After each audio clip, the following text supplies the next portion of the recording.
And welcome back to Subculture After Dark. We have got a very, very special guest on the show right now. As many of you will know, Atreyu is about to come back to Australia for their first tour since their pre-pandemic tour in 2020, which sold out. And now we're very, very excited that they're coming back. So we thought we would actually get the main man from the band, Brandon, on the phone right now to chat a little bit about this amazing tour. Welcome to the program, mate.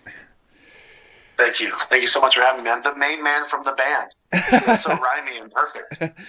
Now, mate, there are so many excited Australians about you guys heading back down under. Tell us a little bit about how you feel about heading back. I can say without exaggeration that across the board in Atreyu, Australia is one of our favorite places in the world to be. So we're absolutely ecstatic. It's been far too long for our standards since we've been there, so we're so stoked. What makes it one of your favorite places? Is it the people, the fans, the country? What is it that you love so much? It's everything, really. I mean, I feel like we've had some of the wildest shows of our career in Australia. We've never been shown anything but love from Australia. It's always such a beautiful place to visit. Like, there's so many different kind of experiences from city to city. Like, everything about it. We've never had a negative experience, so we just keep wanting to come back. You are so loved here, and that was really shown with your last tour, because you guys came to Australia at a very weird time when COVID was first being talked about, and you'd go to a show and they'd be empty, but yours was sold out, which really showed just how loved you were. Your fans were willing to risk catching COVID to go to a show. Did that make you guys feel really special that people did go out at that time when traditionally they weren't going out at that time? Yeah, I mean, it was really like right at the beginning of it. I remember kind of, hearing about COVID for the first time while we were in Australia. And then it was like sort of towards the end, it was like, oh, they're starting to see, first couple cases in Melbourne. There's been, 25 cases in Sydney, this and that. And part of me in my brain was like, oh man, like, glad we're getting out of here, man. But it was like, little did I know that the entire world was going to implode. But, yeah, I mean, it was a crazy thing.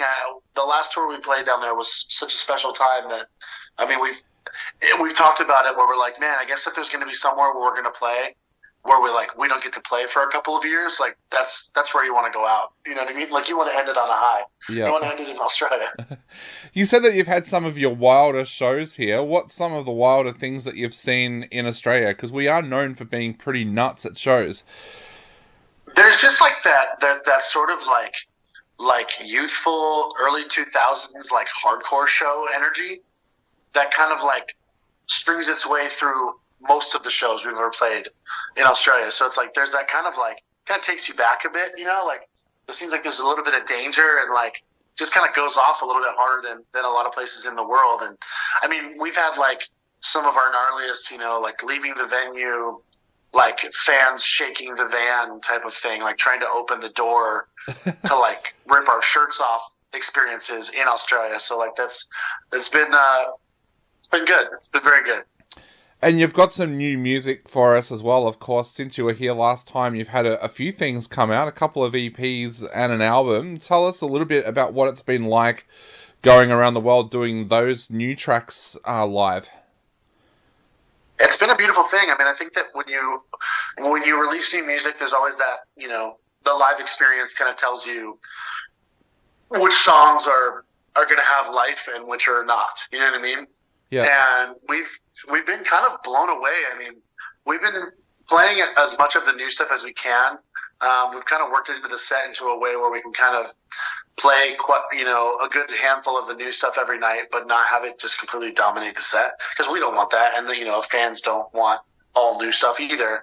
But it's been kind of crazy where like we did one of the shows in Spain on the last European tour, and we do like you pick the songs out of a hat for one of the songs. Like, we'll pick someone from the crowd, and there's like 7 new songs in a hat, and whatever one they pull is what we play.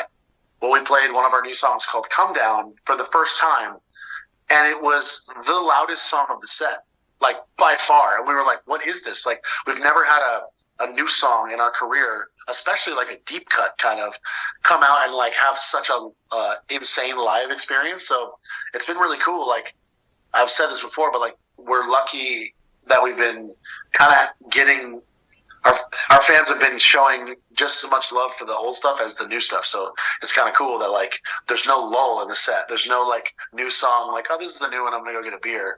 It's like people are just singing those ones just as loud, which is kind of crazy and rare. Yeah. Do you still get nervous when you play a new song live for the first time? Not that you guys are going to stuff it up, but just to see how the crowd are going to receive it?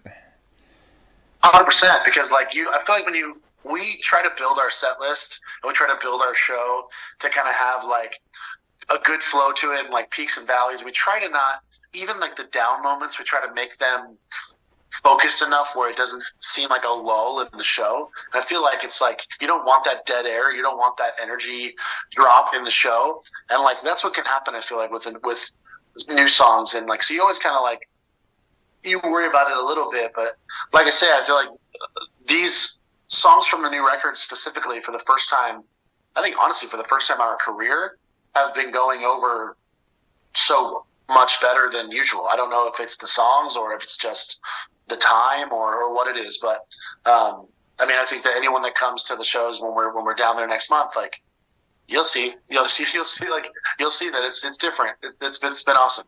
Yeah. So I feel like right now the nerves are less because the reaction has been so good. How do you build a set list these days? Because it must have become harder for you guys over the years, like as you've had more tracks there, and you guys have got like 20 years of solid tracks now to pick from.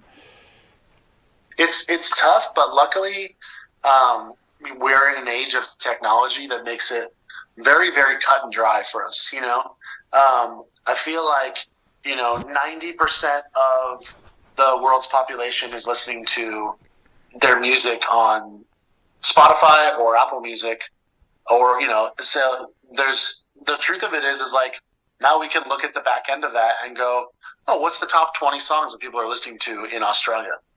And like it will show us. And funny enough, a lot of them are kind of the songs that we like to pick anyways and we like to play anyways. But so it's really just a matter of trying to keep it even and, really play something from, most of the albums and, old songs and new songs. But it's a beautiful thing to be like, oh, people don't really listen to that song here like they do in America, or like, oh, like for some reason in Germany, this song goes way harder than it does anywhere in the world. Let's throw that in a set, so it's a nice thing to be able to kind of like see it in black and white, Yeah.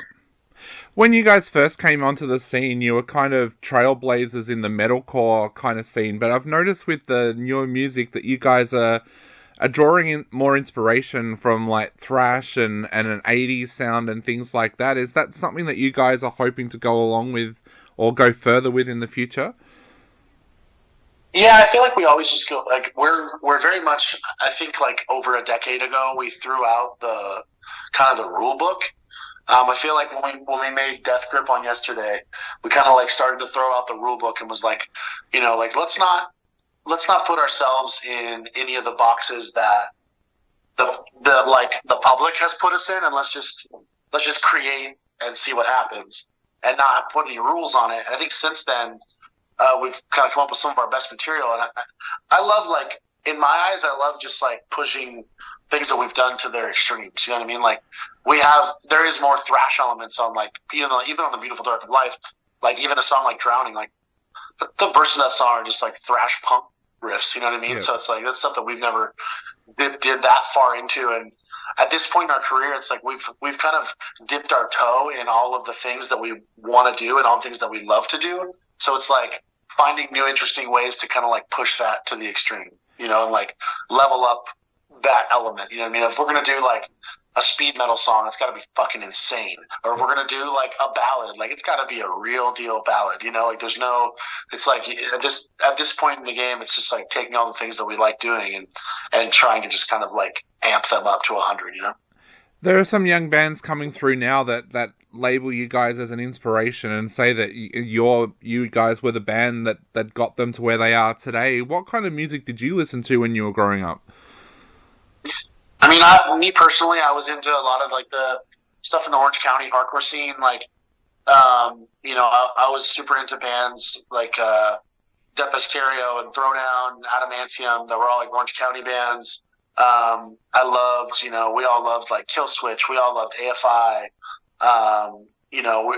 Even younger, we were all big fans of Rancid, In Flames, like Soilwork, stuff like that. So we were all like pretty heavily rooted in like metal and punk and hardcore. But that was like, that was like our whole childhood. Like, but it was across the board. I think that's why our band sounded like the way we did, because, on any given car ride, with any of the five of us, it would be like, Saves the Day into In Flames, into Rancid, into Toots and the Maytals, into Elvis Costello. Like it didn't make any sense. We all listened to everything. So, that was, I think our influence for me, at least as a teenager, was heavily rooted by like our local scene. Awesome. So tell us, what have you guys got planned for the rest of 2024? Of course, this Aussie tour is coming up next month, but what have you got planned beyond that? We've been looking so forward to the Australian tour, so that's going to be epic. After that, we have a lot of kind of festivals in the States. We're heading back over to Europe again for a bunch of the festivals and some headline dates as well in the summer. We'll probably get back into the studio at some point because, even though the album just came out, we're kind of just like, our heads are exploding with, we're very inspired and everything's going awesome. So we kind of want to get back in and start getting the wheels turning for some more new music as well. So I feel like that'll probably come sometime this year. Awesome, mate. Something to look forward to. Now, I've noticed on your tour for Australia, you've actually got a 3-day break in the middle of the tour.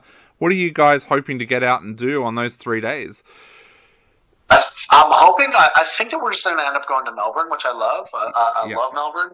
And it's so rare. We've done Australia in every sort of way. Like we've done like my favorite way, which is like super plush, where every fly day is a day off. Every 2 shows is like a full day off. So you have like plenty of time to really take in every city. We've also done the like, there's 6 shows. We're there for 7 days and we're in and out. And we don't get to see anything and it's exhausting. I think this would be kind of cool to like have a few days like in one place and just kind of like enjoy ourselves and eat some good food and, have a good time, get into some trouble.